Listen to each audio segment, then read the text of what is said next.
तप में नरसिंह भगवान डूबे, अखंड तप जब नरसिंह भगवान करे, लक्ष्मी जी उनको ढूंढती ढूंढती आ गई। भगवान देवाधिदेव महादेव से जाकर प्रार्थना करी,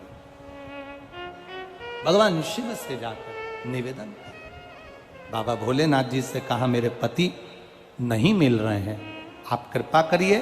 शंकर भगवान ने कहा नरसिंह अवतार धारण करा था, क्रोध इतना ज्यादा था, उनके क्रोध को समाप्त करने के लिए अलकनंदा नदी में उनको डाला गया है, वहां से वो तप में लीन हो गए हैं। उस तप में से हम उनकी विनती कर कर उठाते हैं। शिव जी ने नरसिंह जी की स्तुति करी, नरसिंह जी उठे। बाबा भोलेनाथ ने कहा बैकुंठ का निवास करिए। भगवान नरसिंह बैकुंठ में जाकर निवास। जब नरसिंह जी बैकुंठ चले गए, जाने लगे तो ऋषियों ने, संतों ने नरसिंह भगवान को रोक कर कहा कि आपका अंश यहां रखिए। नरसिंह शिला के रूप में बाबा देवाधिदेव महादेव की कृपा, नरसिंह शिला के रूप में अलकनंदा नदी में आज भी नरसिंह भगवान विराजमान है।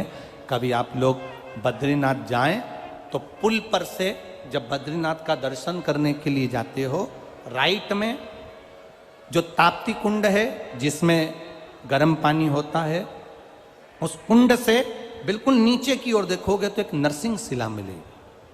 ये नरसिंह शिला का बड़ा महत्व है।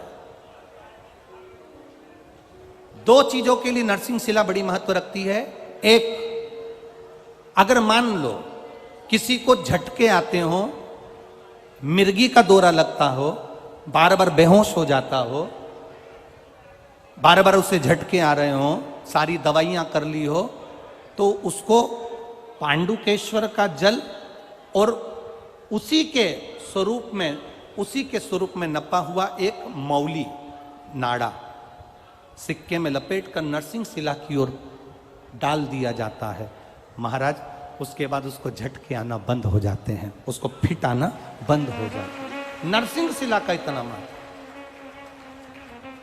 पांडुकेश्वर का जल उस जीव को हमेशा देना चाहिए जिसको झटके आते हैं, जिसको झटके आ रहे हैं। पांडुकेश्वर बद्रीनाथ जाते हैं तो बीच में पांडुकेश्वर पड़ता है, आप अगर देखेंगे तो बड़ा बोर्ड लगा हुआ है पांडुकेश्वर का। वहां उतरेंगे, जल लेंगे भोलेनाथ जी के शरीर का और वो जल बोतल में भरकर लेकर आएंगे, उसको दी पांडुकेश्वर।